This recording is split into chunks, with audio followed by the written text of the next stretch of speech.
Hello, everybody. This is Pras from the FPL Wire, and I have a very, very special guest today. And I can't wait to have this conversation because I've been wanting to have this conversation for a very long time.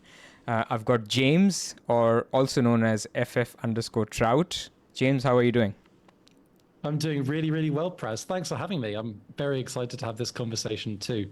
Likewise, and obviously people listening to us are saying, two geeks want to talk about analytics and they look so excited. But look, I think the topic is really about understanding analytics a little bit more. We're all seeing analytics grow in the community. Last year's winner, Jonas, was an analytics-based manager.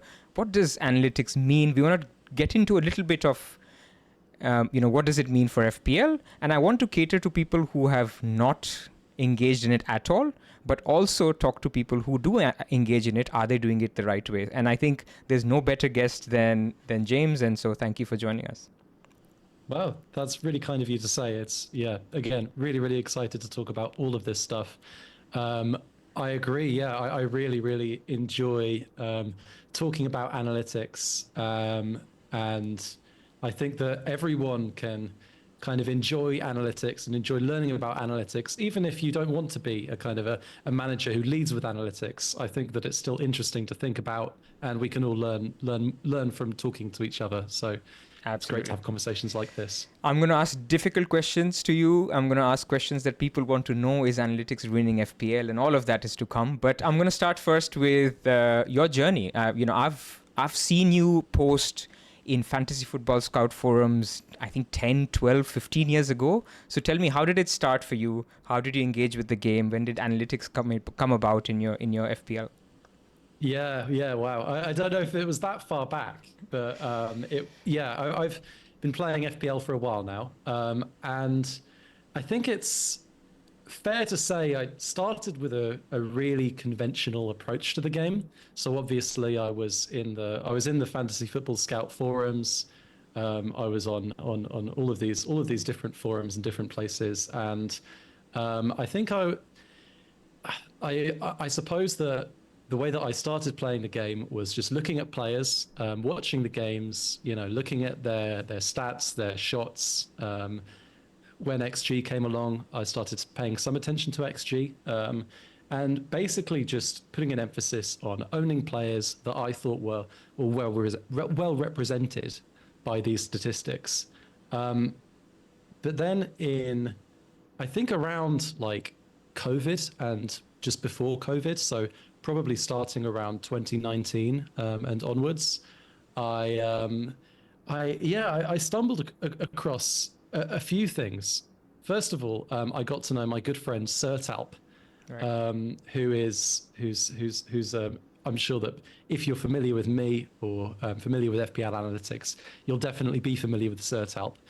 I was also at the time studying maths at uni, and I was kind of coming across all of these new concepts that were new to me about how we can look at the world and analyze statistics and find meaning in numbers. And also, I think that there was just a lot of a kind of a strong undercurrent of FPL kind of analytics content. So it was also around the time that the FPL review started out, and all of these kind of new players in the game. And I think I started paying attention quite early and adapting my approach and learning to play the game in this new way. And especially, I became absolutely obsessed with the idea of optimization. And to this day, I'm still obsessed with optimization and how it can help us make better FPL decisions. Right. So let's start from the basic. Like, what is analytics? Like, you're talking about a set of, let's say, a whole season. Let's start game week 1. You had a whole season or 5, whatever you want to go back.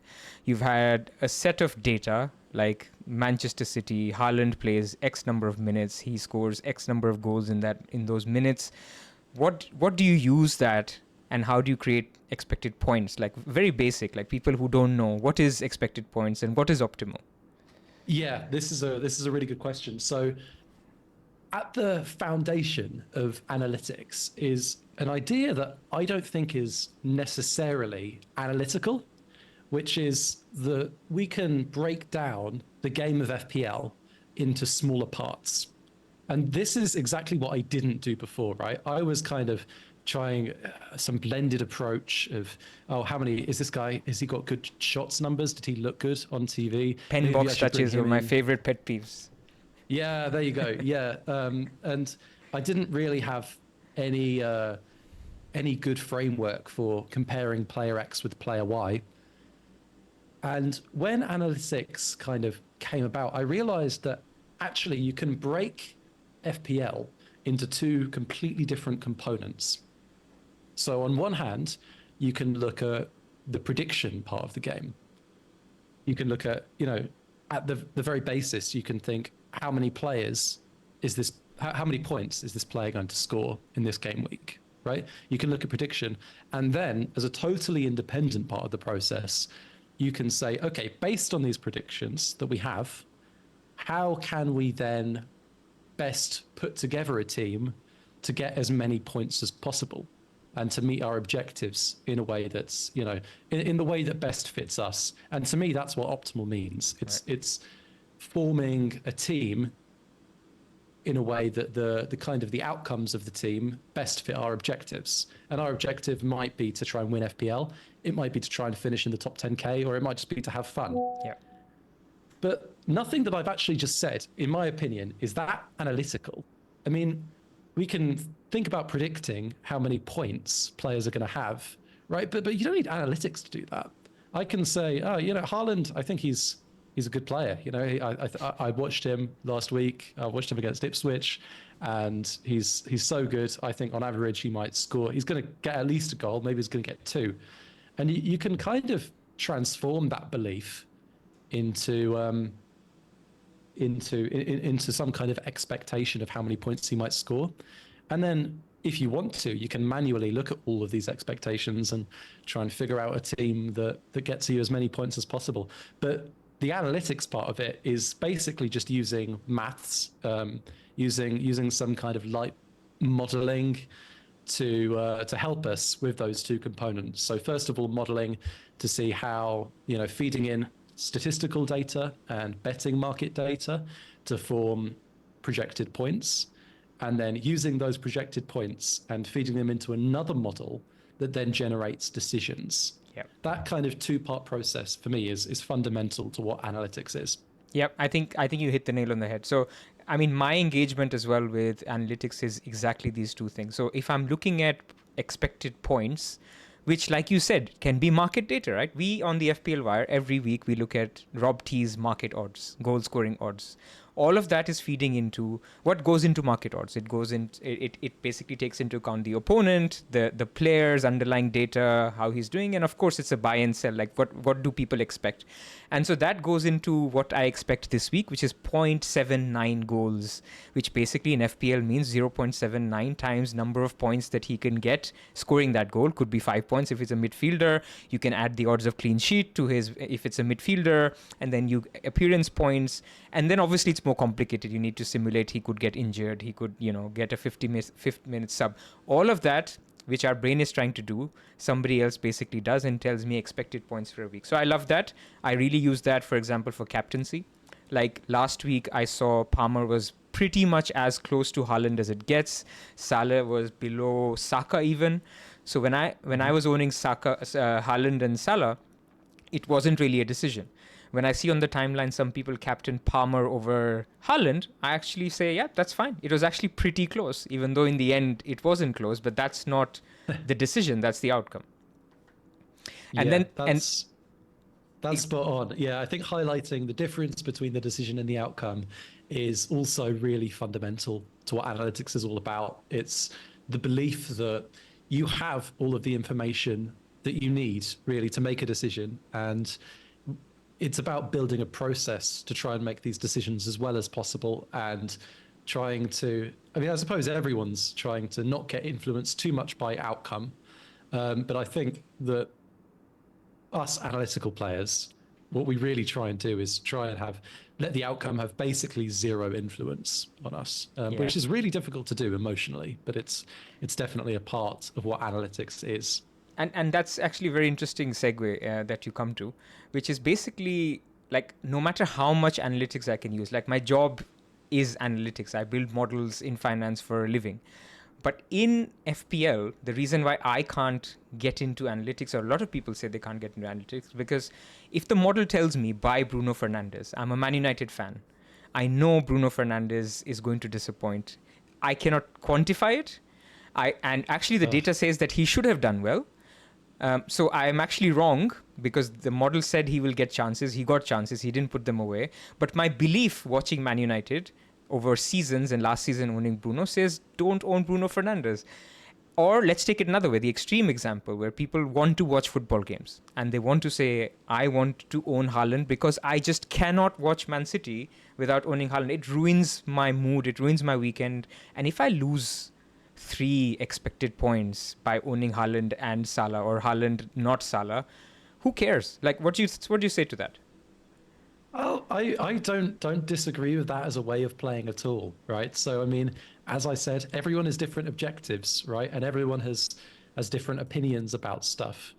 And I might disagree with you on your opinion on Bruno Fernandes, but we're able to disagree, and you're able to do better than me because you picked someone else and I picked Bruno Fernandes, and that's all part of the process. And similarly, with inputs, yeah, I mean, what you're getting out of FPL is also subjective, right? I might be playing purely to try and maximize the number of points that I'm getting, whereas somebody else might be playing to try and maximize their probability of winning FPL, or you might be playing to try and maximize your enjoyment of the games that you're watching. All of these are valid, and all of these actually you for all of these, there's a way of kind of implementing analytics into them.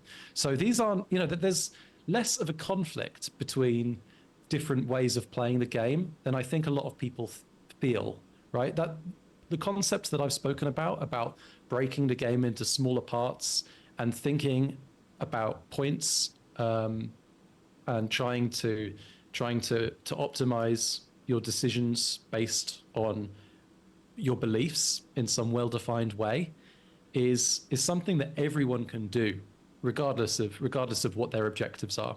Right, right. I mean, absolutely. I fully agree. And that's why people, if they have their objective of they want to enjoy FPL as a medium to enjoy football, they would have different goals, like you said, to others who would say, I really need to win. Actually, a lot of us play in a way where our objective isn't to win FPL. Like, if you want to win FPL, take risk against. And I want to talk about risk, and I'll come to that a little bit later as a separate segment. But you're absolutely right. A lot of us play FPL to generally do well in the season, not to win FPL or to maximize fun either. So nobody is correct. And the second thing I wanted to talk about is actually the solver. So when people think about analytics, they only think about XG. They think about expected points. But I think the biggest use of analytics, the biggest use of solvers is the path, right? And a good example is a lot of people had Solanke, game week 2. Solanke got injured. I got so many questions in the comments or on Twitter on what should we do? Should we do Solanke to Watkins? Should we do Solanke to João Pedro or Muniz? And every time I would ask them, you guys need to think about your game week 3, game week 4. Will you want Salah? Then downgrade so that you have money later. Or if you don't care about Salah, then get Watkins, because then you don't need that money. So it's always about the path that you take and what will you do with that money, not about whether Watkins is good or Salah is good or João Pedro is good.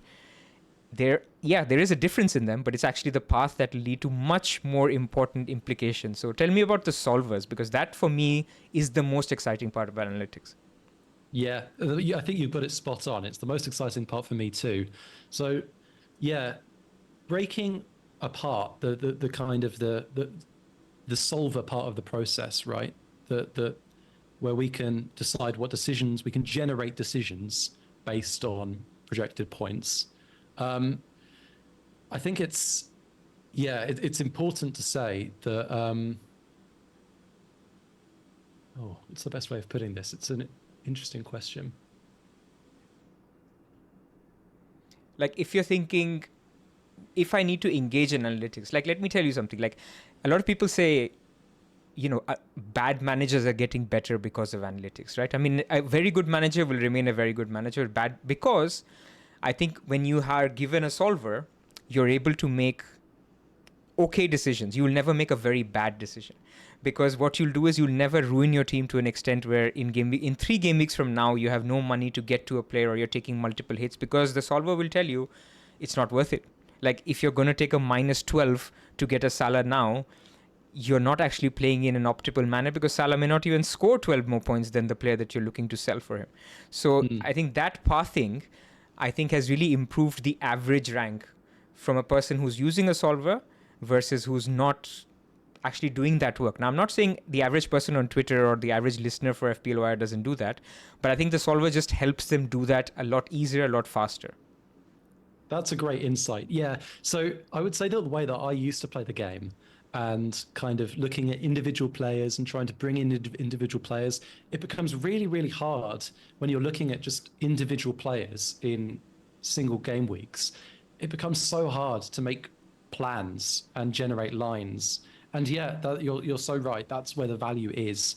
The value is all in being able to kind of zoom out and automate the really kind of the small parts of the process, right? How many goals might this player score in this game week? Let the tool or the process handle that for you. And it enables you to think about things on a much higher level, like how flexible is my team? And if Haaland gets injured in this week, then what can I do? How robust is my plan? And in the long run, how much risk am I taking? And how well does all of that fit with my objectives? All of this is made possible by automating kind of these little parts of the process, right? And you can perform analysis, I think, on a much higher level than you'd otherwise be enabled to do. I think I completely agree. To me, that's the important part. And I suppose I should probably try and explain, while we're at it, what a solver is, exactly how it works, because there's a lot of kind of, I think, mystery around how the solver works, but it's not that mysterious. At its core, when we first started building solvers for fantasy football, which people have been doing for even longer than I've been doing it. I think I probably built my first solver in like 2020, but there are a few people who were doing it a few years before that even. So the solver is a kind of a bit of a black box, right? You're feeding in inputs, which is usually just projected points, but can be other things too, and we'll probably get onto that. You're feeding in projected points, and it's kind of churning through millions of configurations and picking a line which best fits your objective. And so by line, you mean a path. Basically, a path. Yeah, these are exactly. the players you pick. You transfer this player out in 2 weeks. You get this player in 2 weeks, and then in third week you get another player. That's what you mean by line, right? That's exactly what I mean. Yeah. It generates a plan for you, basically. Yeah. And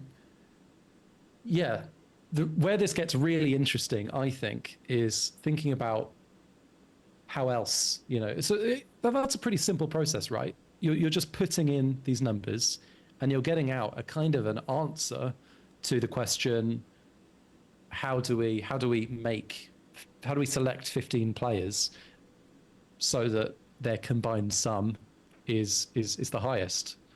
Right, that's a pretty simple task, but you can do way more interesting stuff than that with solvers. What you can do is you can generate multiple lines, right? You can generate multiple plans. You can say, if I bring in Haaland this week, then can I generate 3 plans for the next week for my 3 best options?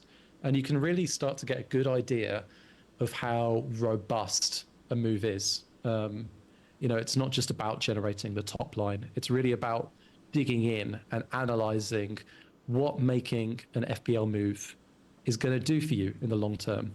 I think this is the most powerful part about it. I mean, if people are curious about analytics, and I will get to the dark side of it as well, like do teams look too similar because of this, but let's first talk about the positives. I really like this because if, right now people are on Wildcard and they're thinking, what should I have Palmer, Salah and Haaland? What will that do? I mean, right now, you can just tell the solver, I want all 3. Tell me what is the best team I can afford with that. You can do another solve with saying, maybe I don't want all three. Maybe I want only Haaland and Salah. And then what are the best outcomes? And then that will tell you various paths for each of these, where you have a Salah, where you have a premium versus just the two guys. And then you for yourself can make some judgments around which is more robust in terms of the path, in terms of the types of players it's trying to pick. And then I think one important thing that we should also mention is these paths are so dependent on your own expectations. Like, you could right now believe that Foden will play 90 minutes by game week 6 or game week 7 when City's fixtures are amazing. Or you could believe that actually this season they've signed Gundogan, they've signed Savio, Foden's not going to be 90 minutes. And so just changing that little one output of Foden playing 75 minutes or 90 minutes will transform your path to a large extent. And that's where I think your argument of that it's also not just an answer, it's also an input that you need to make to get the outcomes is very important, right? Yeah. That's completely right. There's, I cannot express the extent to which it's not just giving you a solution, and that it's still very much just a tool that you use to try and find the best solution for you. And what you're talking about, like ideas about different, how many players how many minutes each player might play, all of these can have a huge impact on what your optimal solution is. And that leads to some interesting divergence of decisions between players who are using basically the same analytical process or have similar ideas about how to play FPL analytically. Right. So some negatives. Now let's ask some tough questions. Like, a lot of people think analytics managers pretty much the same team. Everyone just puts their team ID, says, solve this for me, tell me what should I pick, and they go with that and they do really well in the season. What do you have to say to that? Yeah, it's an interesting point. And I think there is more than an ounce of truth to it. Like, players who play analytically, they probably, a lot of the time we're using the same sources of information as each other. So a lot of us are using FPL Review. A lot of us are using, Mikkel Tokvam's algorithm. We're all looking at probably XG data from the same sites.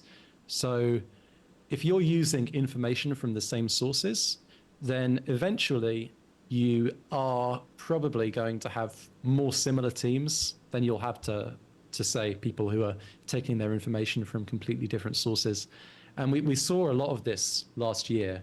I mean, I don't think there was anyone with exactly the same team as each other all the way through the year. But in the kind of the analytics community, all of our results were really correlated. So almost everyone I know, maybe not everyone, but maybe 80% of people got really, really lucky last season. Yeah. And we didn't just, it wasn't just random that 80% of us got lucky. We got lucky because by and large, we picked some of the same players at some of the same times, and these players got lucky. And we just had a year where about 80% of us had exceptionally good outcomes. But on the other side of that, I think that it's you've got to notice just how complex the FPL game is. So last season, there was a lot of correlation, and I think that a lot of that was because the FPL pricing system was rubbish last year, right? I'm sure you'll agree with this. And last 3 years even, I think. Yeah, I think that's fair to say. I think that it caused a lot of people, not just in analytics circles, but in all sorts of circles, to have the same teams as each other. And I do think that at almost every moment last year, I probably had the same team as dozens of other people. But this year, it's completely different. This year, I think the FPL towers have done a fantastic job at pricing, especially the premium assets at really, really interesting price points.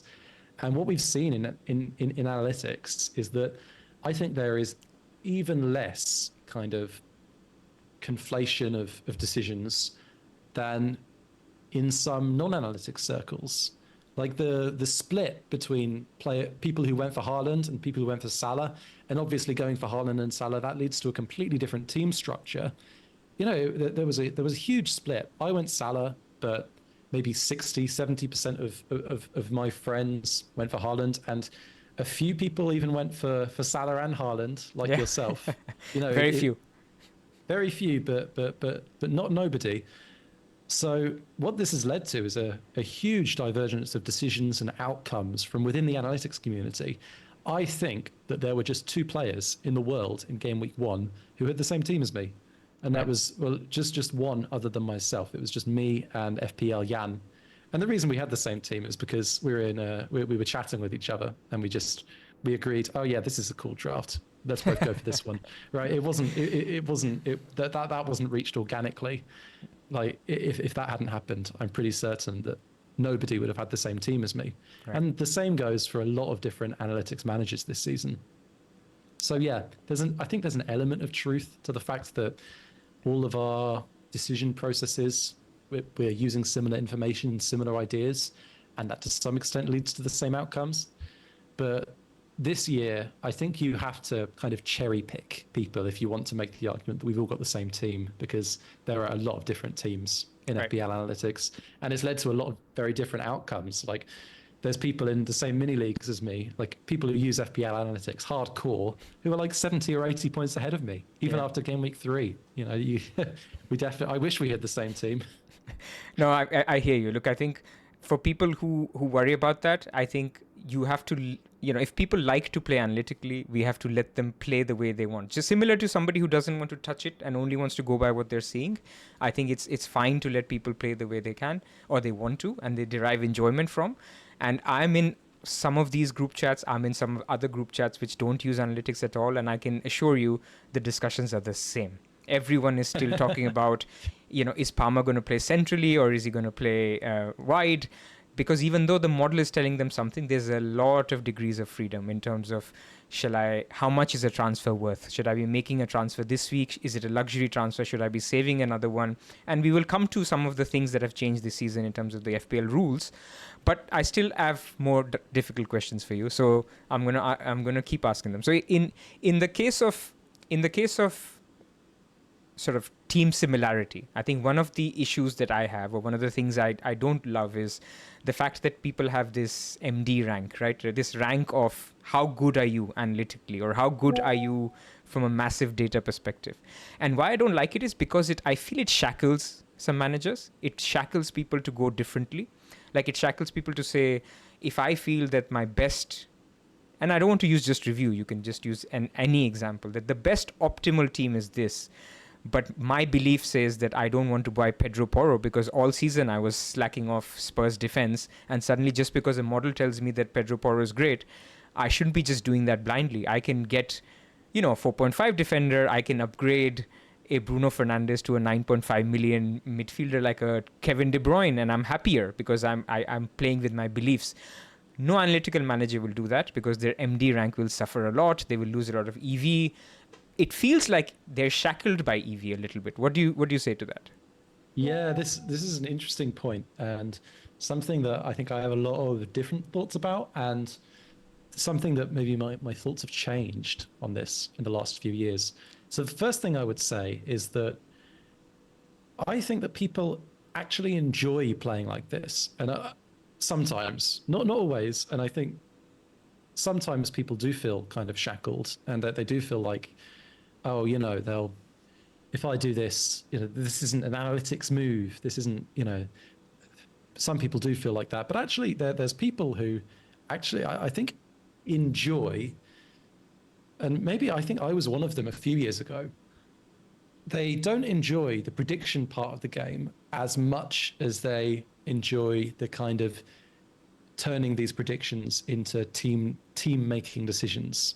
Right. And I think that, I don't know, if you only enjoy the kind of the optimization part, then all power to you. I think that's a valid way of playing the game, and it's quite low effort compared to other approaches, and it yields really, really good outcomes. So I don't criticize anyone for playing like that, but I do think that over the last few years in FPL, I think that there's been a belief that playing like that, playing to maximize your MD rank, will always lead to the best outcomes. I think I believed this maybe like 3 years ago or so. And I think my thoughts on this have changed because for a few reasons. But the biggest reason is because I think that there are objectives that everyone has which don't actually align with getting as many points as possible, which sounds like a strange thing to say, right? But if you're trying to play to finish in the top 10k, then, or let's say the top 20k to make a better example, then a lot of what you're going to be doing is actually giving up a few points here and there in order to play it safe. Right. And I think it's really, really important to do that. If you're playing to win FPL, then you'll want to give up a few MD points or whatever to try and undertake a bit more risk and set yourself apart from the crowd. And I mean, that's all aside from the fact that, you know, you can have differing opinions on projected points, right? I might have some belief about how many minutes Nkunku is going to play over the first 3 game weeks, and I might be completely wrong about that. And someone might disagree with me, and people did disagree with me, and I was wrong. So, you know, there are different ways of kind of formulating projected points. I think that playing to maximize your MD rank can be really good and can be a nice, easy way of playing the game that I think some people enjoy. But I don't think for me, it's not the optimal way to play the game. Right, right. I mean, you made a really good point on risk engagement. So let's talk about that a little bit. Like, you know, we have what I categorize for many, many years, one of the best risk engagers in the game, Late Riser. I respect his way of playing. He's toned down a little bit now. For those who follow the pod, they know what I'm talking about. But he's always been the guy who, in the past, when I've watched him, he just throws out a move. Coutinho captain, Gameweek 29 or something, I remember, where you're like, that wasn't even in my top 5. And obviously he gave it a thought. Look, sometimes he got lucky as well. So I'm not saying like there's something behind it. But his ability to take risk against the crowd, because he was not just maximizing points, he was playing against other people to see basically if everyone's captaining Vardy, because Vardy did goals in the last 4 games, but Aguero has a great game, I'm going to sell Vardy for Aguero and captain Aguero. I really, really love that. And that I cannot do it myself. So I want to talk about risk a little bit in analytics. Like, how do people engage in risk? Is it a good thing? What do you give up if you engage in risk? Yeah, great question. Well, I think it's a terrible shame that Late Riser's toned his legendary risk-taking levels down, because that to me has always been a source of inspiration in FPL, is looking at his decisions. And I really think that he was ahead of the game in that respect. So well, he still is. I mean, he's going to get offended by if he use No, he still is, but we tease him that he's not. But please go on. So, as I said already, I think that when we started kind of using solvers for FPL, there was a kind of a real movement to try and just maximize your points. Because, well, first of all, that's the easiest thing to do, is when you have projected point strength, to find the maximum projected points is the obvious thing to do, and the first thing you can do.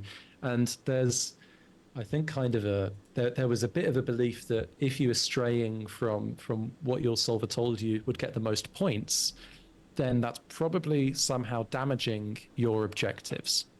And this, I think that we've actually really started to show that this is wrong. Not just to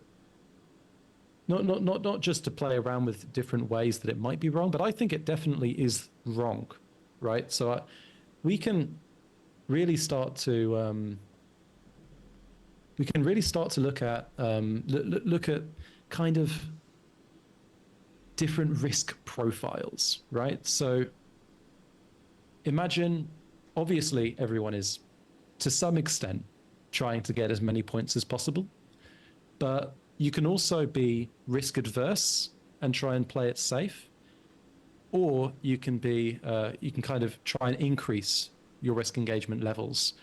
And there are kind of adaptations to the old framework that you can make to factor in these preferences, right? So if you see that 2 players both have the same projected number of points, but one is 90% effective ownership and the other is 5% effective ownership, you can rig up the solver these days to have a preference to either own that 95% owned player and kind of shield yourself from a variety of outcomes, or to go for that 5% owned player and try and chase the edge. And but where really is the? think that, Sorry, you complete. no, yeah, I really think that using this kind of a solver, solving for risk engagement at the same time as solving for expected value, is for most people probably the right way to play the game. If your objective is to beat your friends in your mini league, or if it's to finish in the top 10k, I think that you should have risk preferences. I think this is a really good important point, but where is the delta? Like, you just used an example where it's 90%, same expected points to 5%. What if it's 90% with 2 expected points more or 3 expected points more versus a 5% with... So this is what I mean. People are not willing to give up that 3 EV because MD rank is important or EV is so important. Like, what is the threshold? How do you... Like, you engage in risk. I know, a couple of other managers, Spaceman, I know, has been talking about it recently. Do you guys have a number in mind on how you can be more risk-taking?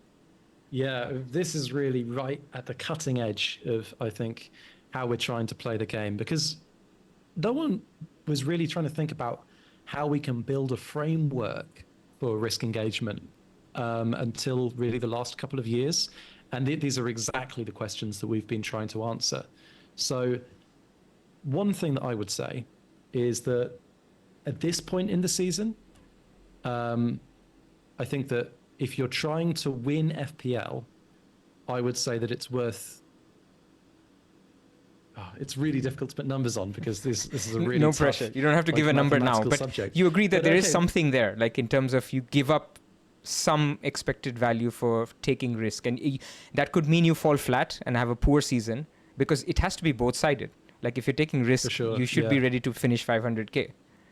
Okay, no, let me, you should force me to put a number on it, because I'm saying all this stuff and I should put numbers on it. So let's give an example where there's 2 players and one of them has 0% effective ownership. This is the most extreme example possible. Correct. One of them is 0% effective ownership and one of them is 200% effective ownership, and it's game week 4, and you're trying to maximize the probability, your probability of winning FPL. Correct. To win FPL, obviously, you have to take a lot of risk. But is it worth, say, if the 200% owned player or 200% EO player, if they were projected 10 points, it almost certainly wouldn't be worth captaining the 0% EO player if they were projected 1 point. Like, occasionally that kind of risk might pay off, but if you're taking that level of risk every single game week for limited gain, there's no chance. Yeah, there's no chance that that's going to pay off in the medium to long term. I would say in that example, you would probably want to risk losing about 2 to 3 points on average per game week, but that's obviously a really extreme example. I would say that the most I prefer to take risk. Like, I'm a manager who really wants to target these extreme outcomes, a bit like Late Riser, but maybe not quite that extreme. I want to get some really good outcomes at the cost of getting some really bad outcomes. I think at most, I tend to give up between, in my opinion, like half a point to a point each game week. That's the most I'm willing to give up, because, again, it doesn't sound like a lot, but over 38 game weeks, you're giving up about 20 points, right? To if you're giving up half a point each game week. Yeah. And that 20 points, actually, that is a fair amount. Like, that's, you've got to get a bit lucky to overcome 20 points. Absolutely. You've got to get really lucky to overcome 50 points. So that I think is a good way of thinking about it, is how many points you're giving up over the season. And you can kind of, I think, grasp how likely the risks that you're taking are to bridge that sort of a gap. If you're giving up 200 points over the season, you've got almost no chance of winning FPL. I'm with you. I mean, I guess there's another way of risk engagement, which is not just the player or the captain. It can be a different path, right? And that path will be obviously determined by slightly different players. It could be, if you're on a Haaland only draft or a Salah only draft, it may have only limited EV difference in terms of just that week's expected value or the expected points for Haaland versus Salah, but they may lead to completely different paths on where you go from there. And that may be basically a way to sort of differentiate as well. Yeah. That's another really good point, is about how this kind of path dependence feeds in to the risk taking. And this is what we're doing right now in analytics. We don't have a good way of understanding these kinds of things. We're trying to build new frameworks to try and tackle this kind of thing, but in this respect, I think that a lot of players who don't use analytics are kind of ahead of us in terms of risk taking. Yep. Okay, a couple of other questions, then we'll come to sort of more on the ground what's happening in FPL now. So one other question I had was you had a very interesting take on Haaland triple captain game week 2. Oh, no. I saw a lot of people triple captaining, even in the analytics world. I mean, some of the managers that, I think are great FPL managers, FPL Jack, Fran, triple captain Luke, who's very analytical, Flapjack, these guys all triple captained, Hedgehog, and you had this tweet on you weren't happy seeing people do that because it's the wrong way to use analytics. So please elaborate. Yeah, I think that my take there was maybe I wanted to provoke some reaction because I was a bit bored. That was definitely a part of that, but I did mean it also at the same time. So I'll explain my thoughts, and obviously this is extremely embarrassing because I wouldn't have tweeted. He only went out and scored a hat trick. Yeah. It's fine. Totally happy to come here and say it was the wrong decision. But my thinking about the triple captainship is really unique because, first of all, it doesn't have any I guess you can say this for free hit too, but triple captain has no long-term effects, and you can have a really clear understanding of how the triple captainship is going to affect your risk profile. So I think that there was probably a case to be made that was in terms of expected value, in terms of maximizing your points. Maybe that was the best time to captain Haaland. And if all you're trying to do is maximize points, then fair enough. Maybe that is the right time to play your triple captainship.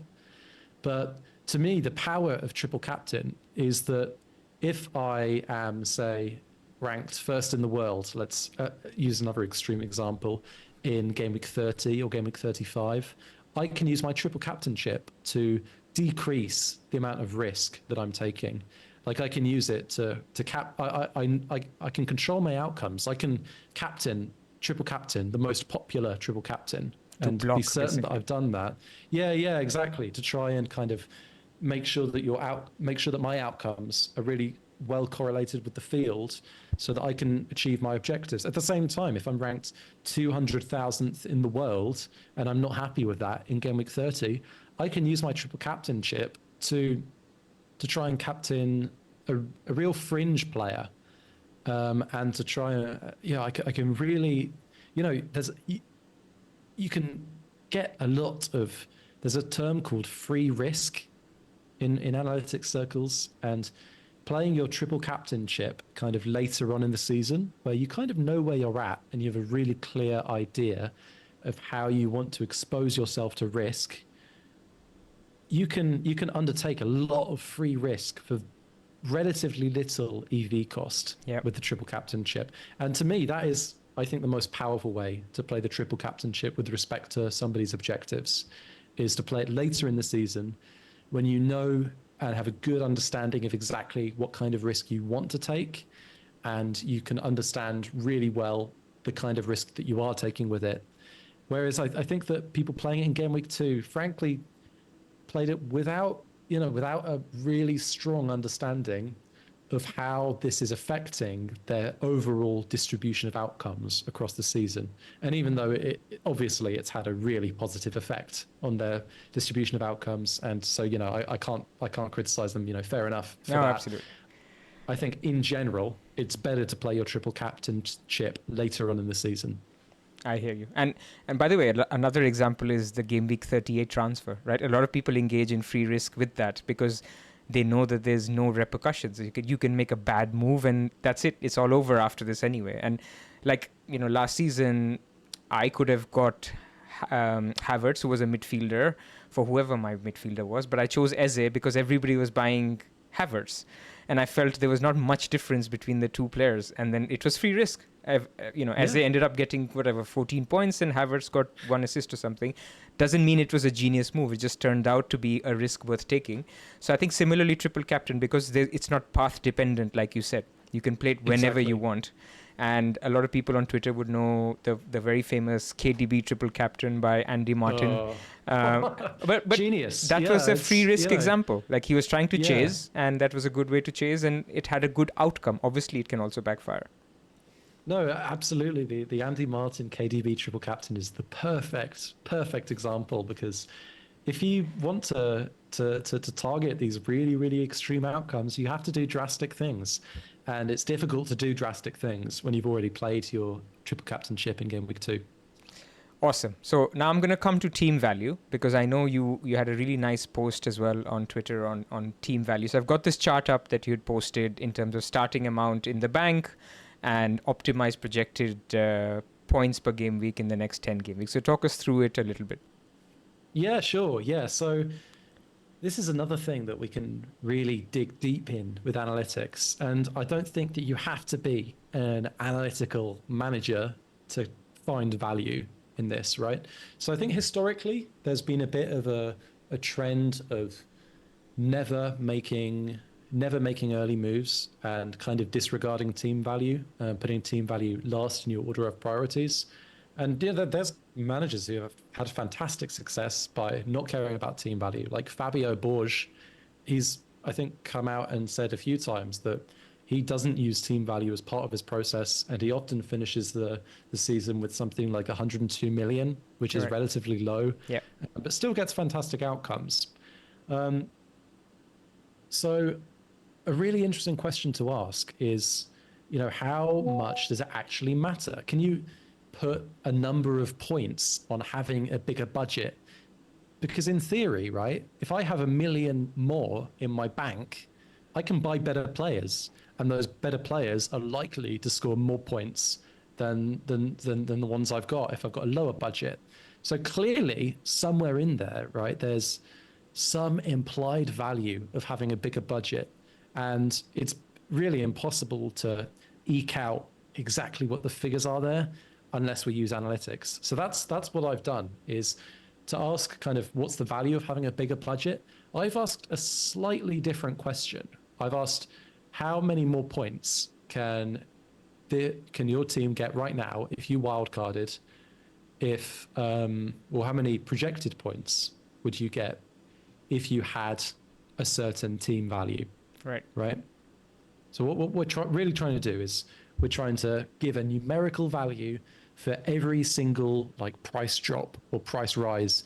But in order to understand the implication of every individual price drop or price rise, we have to look at the bigger picture, and we have to look at how many points can you expect to score with a team that's worth 99 million versus with a team that's worth 103 million. So that's what I've done here, is I have kind of looked at these kind of incremental team values, and figured out, okay, according to some projected points model, and it doesn't matter which projected points model you use, all of them show kind of this sort of a trend, because I think everyone agrees that more expensive players generally score more points. If your team value has an extra million in the bank, then in general, you can expect to score about 0.3 more points each game week. Okay. So what that means is that for every 1/10 of a million, so if you, for example, avoid a price drop, then every single game week, on average, you're probably getting about 0.03 points, which is kind of a funny result, right? Like, that sounds like it's nothing. And on a single game week, if you're looking at it like this, in a certain game week, it probably is nothing. You're probably not going to be able to improve your team that much with an extra 0.1 million. But, there's still 35 game weeks remaining this season. And if you look at that 0.03 points each game week, that tiny value, if you think that's applied to every single game week in the future, then you're starting to look at over a point. And over a point is, it's also still a really small amount of value. But if you're applying this philosophy every game week at the start of the season, then maybe I don't know, like, for example, I sold in Nkunku because I believe the price drops and avoiding price drops really do matter. Since I've sold in Nkunku, he's gone down by 0.3 million. If I kept him, obviously I might have sold him at some other point, but if I'd kept him, my team value would be 0.3 million lower. And that equates to about 3 or 4 points, maybe across the season, we think. Yeah. And that is, that's like a hit. That's not an insignificant amount of points by any means. Yep. So I think this is what analytics is showing, is that there is real measurable value in moving early for players. And I think there's been a big kind of sentimental change across analytics players that this is really worth doing. But obviously, right, there's another part of this, which is you're also losing points by moving early. You're not just gaining points. But often, if you're pretty sure that you want to make a move, then you can be, you stand to gain a million, you stand to gain 0.1 million from making the move early, and that's probably worth a point or so across the rest of the season. It's really unlikely that the marginal chance that this player is going to get injured, especially if there's no midweek games, the chance that this player is going to get injured is actually pretty low. Like, it's 10% or less. And that doesn't really come close to a point if you have to bring them in, then take them out like 5%, 10% of the time.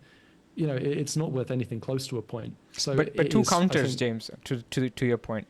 And I remember you and I had this discussion during Bowen Gate last year when Bowen over international break. So 2 points that I have on this. So I completely agree with you. There are certain weeks you should do it. There are certain weeks maybe you can wait. Because look, my point is, point number one, it's not just about injury to the player you bought in.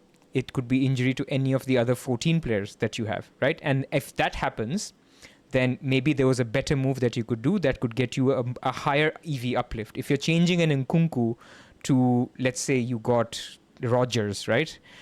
But then over the week, you got news that Haaland got injured.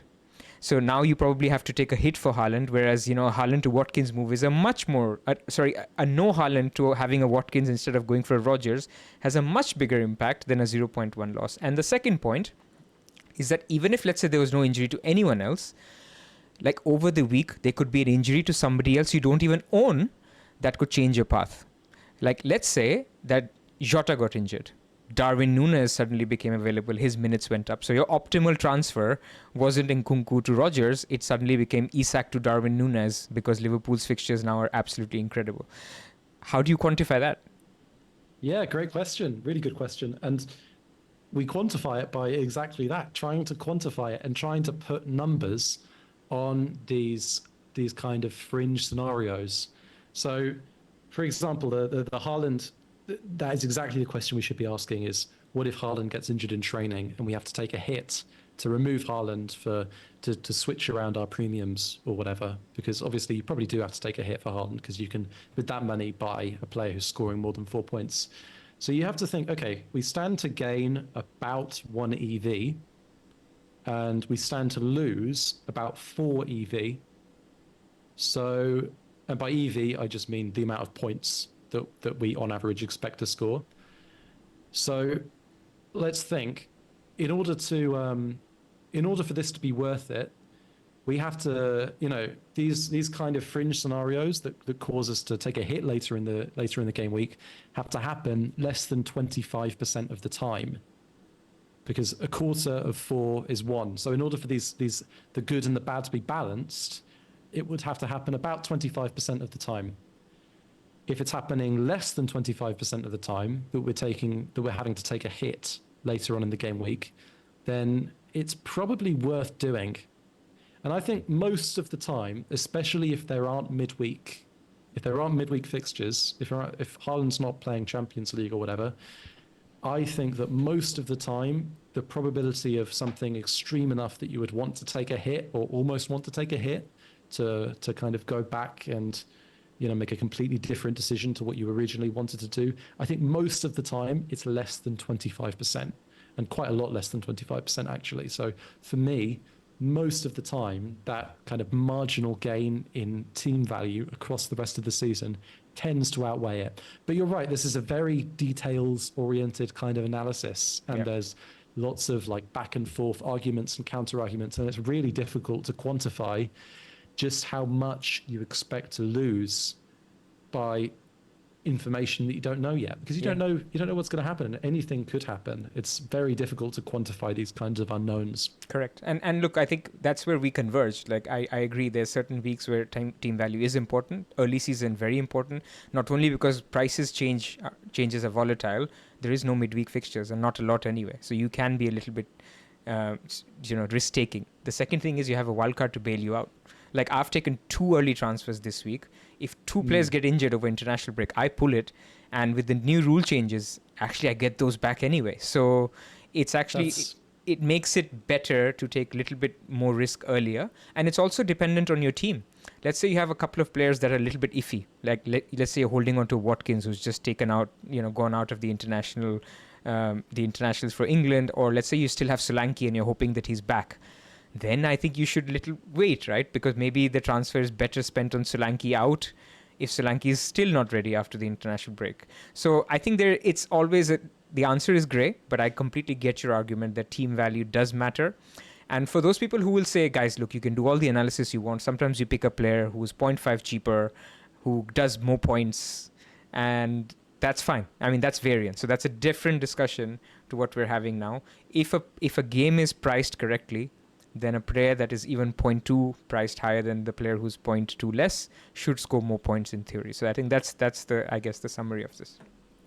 Yeah, I think your point about wildcards is a really important one. And I think it's why this might just be my people I'm chatting with, but I feel like we're seeing more early transfers this season than ever before. And I think that it is absolutely due to wildcards, right? Like it's because we probably might want to wildcard game week 6, maybe wildcard game week 8, but actually neither of them are that good compared to previous seasons. So if things go pear-shaped, you might as well just wildcard now. That's a really good point. But one more thing I want to highlight on this is actually how I think it's really important to highlight how biased we get about outcomes, and especially in previous seasons, thinking back to previous seasons where there's I think been a lot more hostility towards the ideas of early transfers and fewer people have made early transfers. I think a lot of those kinds of attitudes are driven by the fact that we tend to remember the times where it goes wrong more than the times it goes well. Like you're never sat there in game week 38 thinking, oh, thank God I made that early transfer in game week 4 because it gave me maybe on average 0.03 points per game week. No one's thinking that because it's not very memorable. But if you have to take a hit because you made a bad early transfer, you're going to remember that for the whole rest of the season and probably the season after that as well. And it's important to try and balance these things in our psyche. When things go wrong, they're going wrong a really actually fairly small percentage of the time. Like if nothing crazy happens for the rest of this week, we'll have 3 consecutive game weeks where there's not really been any damage from anyone who's taken an early transfer. And that's, that's really interesting, I think. Again, small counter to that is just leaks, right? They have also creeped up in the game. And having a leak basically essentially in a model world means now you have 100% clarity on X minutes. Well, not 100% because you only know a start. He could still be subbed off 55th minute.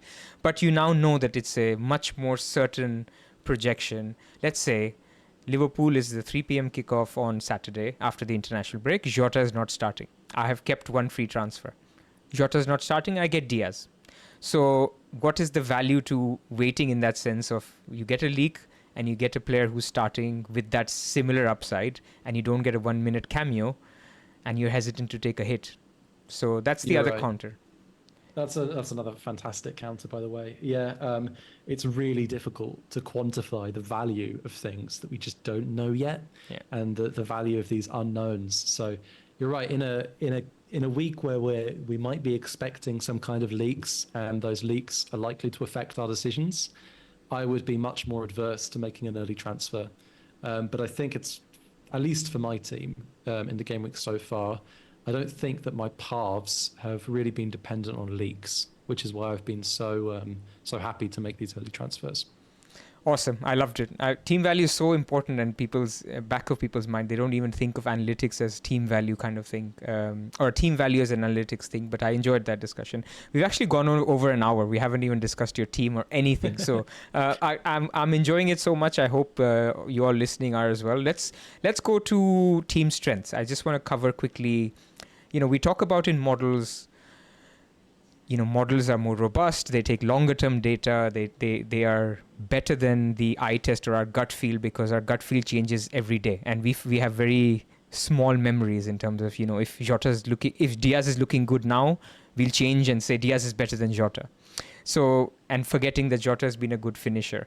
So things like that. When I look at this model is from 11ified, by the way, and we had that in the chat, and I know you're a good friend of his as well. He's basically shown, even in 2024, there's been quite big movements in the teams. Like Liverpool have moved up 0.06, Arsenal have moved down 0.07. How do you read that as an analytical manager? Yeah, good question. I think that these numbers are super interesting, actually. We're at an interesting time where I think that after game weeks, you can say that we are getting some meaningful data, but clearly after 3 game weeks, also the data doesn't tell the whole story. Right. So I would definitely highlight these are just so interesting. So the Arsenal one, the fact that Arsenal are, to me, looking at this as an observer, Arsenal went pretty much toe to toe for Man City last season, not just in points, but in the way that they played. So it's surprising to see them that far behind. But then when you dive into the numbers, in terms of their underlying numbers, they were pretty average against Aston Villa, and obviously not good against Brighton. But then, on the other hand, could the red card be having a bit of an impact in that evaluation? Definitely. I think that's definitely one of the valuations that sticks out to me. Is that Arsenal one? It's just really interesting to think about. Brighton up The other thing that sticks out 0.09. to me about this.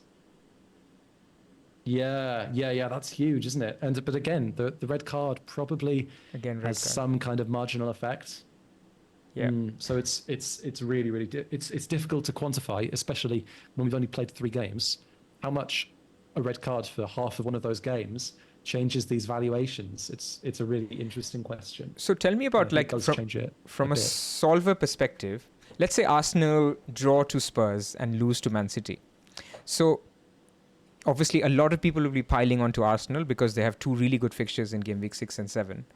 Do you think even in these 5 weeks, there could be such a big delta that the solvers would start saying maybe Saka isn't the best captain, Haaland should be the captain, or is that too much of a change?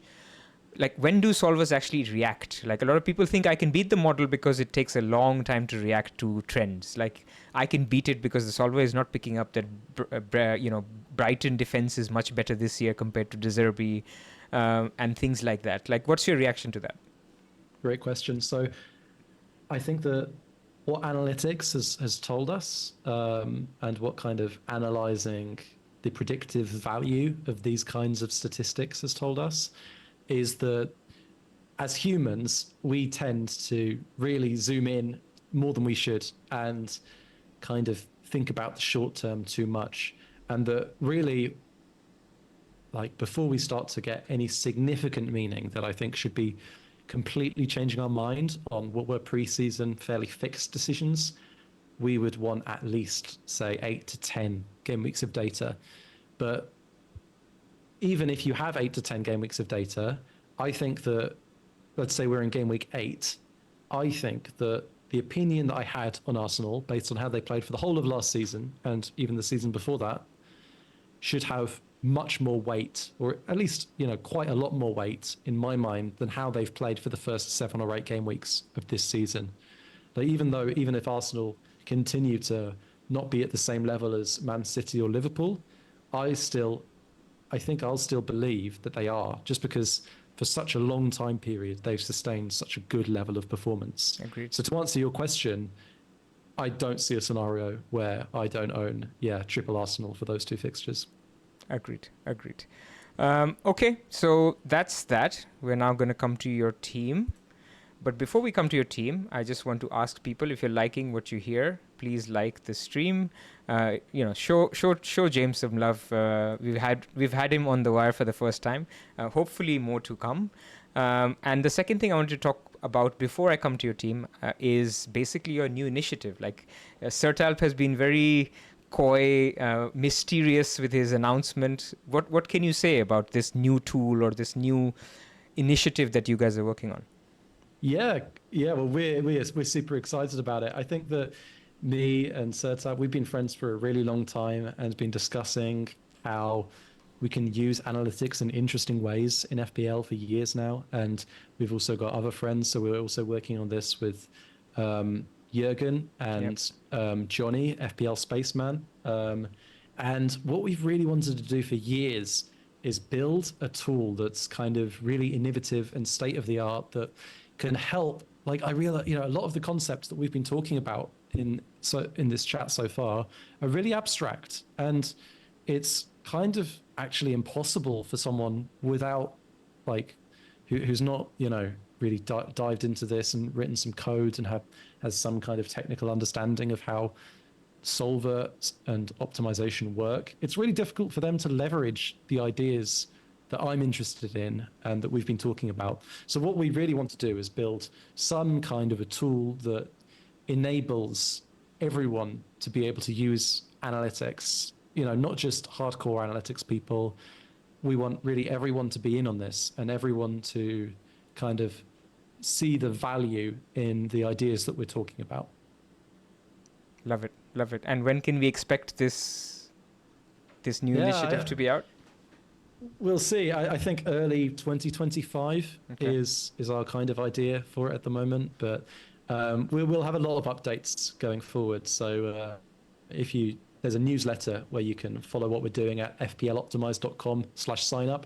And that's, of course, Sertalp's site at the moment, fploptimize.com. If you want to see some of the stuff that we've worked on in the past, it's, really fun. It's a brilliant website. And FPL Optimize have a podcast as well. I hope people check that out. It's absolutely, I don't miss it because it's actually a very good, I like to listen to analytics discussions mainly because it's unbiased. Like, it's based on data. It's based on tangible things.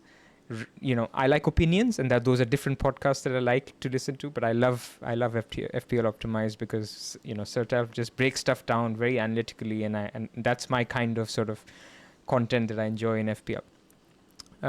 Coming to your team now, I see Winks and Dunk. I don't see Konza. I'm just joking. Okay, so Edison in goal. So this is already beautiful because Edison is also my favorite keeper. There's Dunk, Gabriel, and Trent. So we've gone for a heavy back five, which is Porro, Saliba, Trent, Gabriel, and Dunk. Love it. As heavy as it gets. Exactly. Yeah. Then you've got Saka, Bruno, Salah, Rogers, and Winks. So two weaker midfielders and two lightweight attackers. But João Pedro is basically doing a lot of lifting, and Isak. So first, talk to me about your Gameweek 1 thinking of going without Haaland, and how has this team evolved since? Yeah, so the decision to go without Haaland was, for me, actually, I think a fairly straightforward one. First of all, I'm actually a Liverpool fan. I'm always biased a little bit, and I prefer watching Salah play and supporting Salah to supporting anyone else in the world. So if things are looking kind of like 50-50 and I don't know what to go for, I'll always edge towards that. But actually, pre-game week 1, based on my beliefs about how like Haaland and Salah were going to do and how all of the kind of the mid-range players were going to do, I didn't think that it was worth spending that extra 2.5 million for for Haaland. Like, I believed that Haaland would score more points than Salah, but I didn't believe that the amount of points that he would score would outweigh the price, essentially. And obviously, I've been completely wrong about that. So, I mean, they have the same points, but yeah, it's about the other stuff. they do, yeah, they do. But obviously, I was expecting Haaland to score way fewer points than 14 points per game week, or whatever he's whatever he's on at the moment.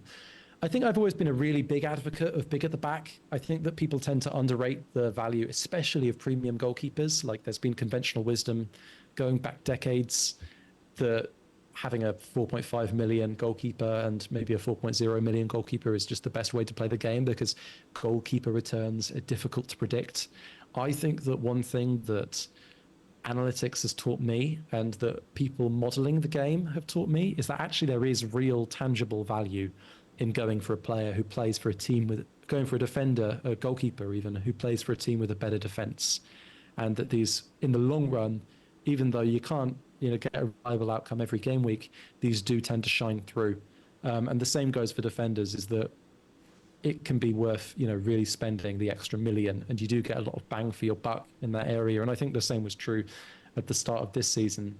But that goalkeepers is going to be a very controversial topic, so let's spend a couple of minutes on it. So, look, I think where the argument is, people say you can get a Henderson, let's pick the average popular goalkeeper, and a Henderson may get more Edison will clearly get more clean sheets, but Henderson will get some save points to make up for it. So, not make up for it completely, but then you're also saving $1 million. And that million, then if you can take it from there, your Salah could become a Haaland. Yeah, of course, there's 2.5. But what I'm saying is that $1 million can be spent elsewhere in positions where players' scoring range goes from 140 to 220, as opposed to a scoring range of 160 to 140 or 130.